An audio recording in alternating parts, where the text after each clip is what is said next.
a dit que nous avons besoin des réformes. Tout le monde. Tout le monde. Tous les citoyens, quelle que soit leur appartenance politique, socio-culturelle, ont dit. Ça veut dire que les Togolais sont unanimes à ce que les réformes se fassent. Maintenant, où se trouve le problème? Ça veut dire que parmi ceux qui le disent, il y en a qui ne sont pas honnêtes envers eux-mêmes. Et c'est pour moi l'occasion de répondre à ceux qui disent que le chef de l'État Faure Gnassingbé n'est pas l'initiateur ou n'est pas l'auteur de la modification du tripatouillage de la Constitution de 92 que nous avons adoptée par référendum et que lui n'en a hérité. Pour vous dire que j'ai suivi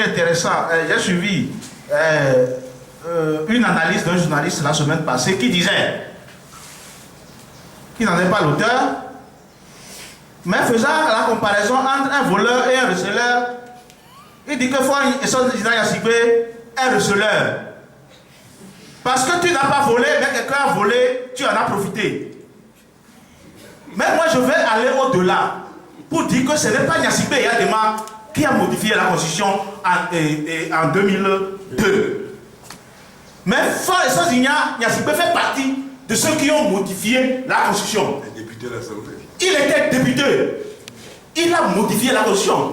S'il n'était pas député, ça veut dire qu'en réalité, en 2012, en 2002, ce n'est pas le chef de l'État Gnassingbé Eyadema qui a modifié la Constitution, mais c'est le député. Et c'est pour ça d'ailleurs, en 2005, lorsque Gnassingbé Eyadema était mort et le président de l'Assemblée Natchaba se trouvait à l'extérieur, des gens ont dit le tripatouilleur ou le balayeur balayé, le toiletteur toiletté. Ça veut dire que c'est lui qui a toiletté la Constitution en tant que président de l'Assemblée nationale, avec ses députés, dont Faure Gnassingbé Eyadema.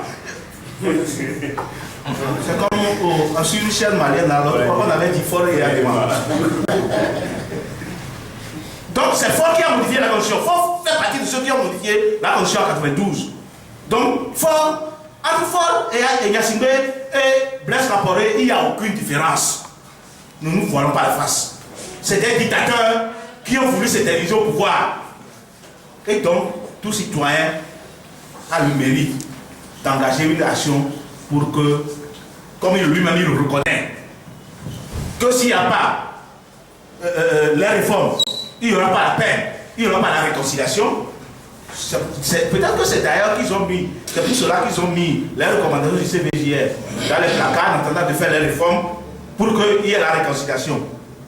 Donc, nous disons que nous allons nous battre pour qu'il y ait les réformes, même si c'est à la veille des élections, de l'élection présidentielle, il doit y avoir les réformes. Sans cela, il vaudrait mieux ne pas aller aux élections.